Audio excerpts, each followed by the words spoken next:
जरा सोचिए, जुमे का दिन और मौत। अक्सर हम इसे खुशकिस्मती से जोड़ते हैं, है ना? पर क्या ये सच में ऐसा ही है? चलिए आज इसी सवाल के थोड़ा और करीब चलते हैं। ये एक ऐसा सवाल है जो कहीं ना कहीं हम सबके मन में आता है कि भाई, अगर किसी का इंतकाल जुमे के दिन हो जाए तो क्या उसे सीधे जन्नत मिल जाती है। और देखिए, ये बात तो आपने भी कहीं ना कहीं ज़रूर सुनी होगी। किसी के इंतकाल पर लोग कहते हैं, अरे वो तो जुम्मे के दिन गए हैं, बड़े खुशनसीब थे, है ना? ये एक बहुत ही आम सी बात है जो हम बचपन से सुनते आए हैं। पर क्या बस इतनी सी ही बात है? क्या दिन का इतना बड़ा रोल है, या फिर कहानी में कोई और भी पहलू है? चलिए इस चीज को समझने के लिए ना एक कहानी सुनते हैं। एक बहुत ही आम से हमारे आपके जैसे इंसान की कहानी। तो बात है एक छोटे से शहर की। वहां एक साहब रहते थे। अब देखिए, वो कोई बहुत बड़े मशहूर या पैसे वाले आदमी नहीं थे। नहीं, बिल्कुल एक आम सी जिंदगी थी उनकी। हाँ, लेकिन उनकी जिंदगी में एक खास बात थी। वो नेकी से भरी हुई थी। अपनी नमाज कभी नहीं छोड़ते थे। किसी को मदद की जरूरत हो तो सबसे पहले पहुंचते थे। और बस हर घड़ी, हर पल अल्लाह को याद करते रहते थे। और फिर एक जुम्मे की सुबह थी। माहौल बिल्कुल आम था। लोग नमाज की तैयारी कर रहे थे, और तभी मोहल्ले में एक खबर फैल गई कि उन साहब का इंतकाल हो गया है। बस ये खबर सुनते ही पूरे मोहल्ले में कानाफूसी शुरू हो गई। हर कोई यही कह रहा था, देखा, उनका इंतकाल भी देखो तो जुम्मे के दिन हुआ। जरूर अल्लाह की कोई खास मेहरबानी हुई है उन पर। लोगों ने तो अपना फैसला सुना दिया था, लेकिन जो असली सबक था वो तो अभी सामने आना बाकी था, और वो भी एक आलिम साहब के जरिए। तो हुआ ये कि मस्जिद में नमाज खत्म हुई और एक आलिम साहब ने खड़े होकर इसी टॉपिक पर बात करना शुरू किया। शायद उन्होंने भी लोगों की ये बातें सुन ली थी।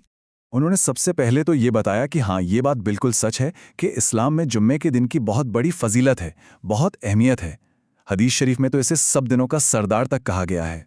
और ये भी रिवायतों में आता है, जैसा कि हदीस की एक बहुत मशहूर किताब जामिया अत-तिर्मिज़ी में है, कि जुम्मे के दिन या रात में जिसका इंतकाल होता है, उस मोमिन के लिए उम्मीद की जाती है कि अल्लाह उसे कब्र के अजाब से महफूज रखेंगे। लेकिन यहाँ एक बहुत बड़ा लेकिन है।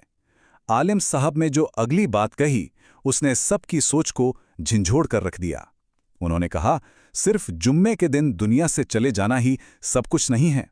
असली चीज जो देखी जाएगी वो है इंसान का ईमान और उसकी जिंदगी भर के अच्छे काम। अब इस पॉइंट को समझना बहुत जरूरी है। देखिए, अगर कोई इंसान सिर्फ नाम के लिए मुसलमान है और उसकी पूरी जिंदगी मतलब गुनाहों में ही गुजर गई, तो फिर जुम्मे का दिन अकेला क्या कर लेगा? उसके उलट, अगर कोई सच्चा ईमान वाला बंदा है जिसकी जिंदगी अच्छी गुजरी है, तो उस पर तो अल्लाह की रहमत यकीनन होगी ही। और फिर उन्होंने एक और गहरी बात कही जो सच में हमें अपनी जगह दिखाती है। उन्होंने कहा, देखो, हम में से कौन है जो किसी के दिल का हाल जानता हो? कोई नहीं। हो सकता है जिस इंसान को हम अपनी नज़रों में बहुत मामूली समझ रहे हों, वो अल्लाह की नज़र में बहुत ऊंचा दर्जा रखता हो। तो फिर सवाल वही है, असली खुशकिस्मती आखिर है क्या? क्या वो किसी खास दिन का इंतजार करना है, या फिर कुछ और ही है? उस दिन मस्जिद में जो भी था, उसने एक बहुत बड़ा सबक सीखा। एक ऐसी बात जिसने चीजों को देखने का उनका नजरिया ही बदल कर रख दिया। असली खुशकिस्मती इस बात में नहीं है कि हमारी मौत किस दिन होती है। नहीं, असली खुशकिस्मती तो इस बात में है कि हम कैसी जिंदगी जीकर इस दुनिया से जाते हैं। मतलब एक ऐसी जिंदगी जिसमें ईमान हो, नमाजों की पाबंदी हो, अच्छे काम हो और दूसरों के काम आने का जज्बा हो।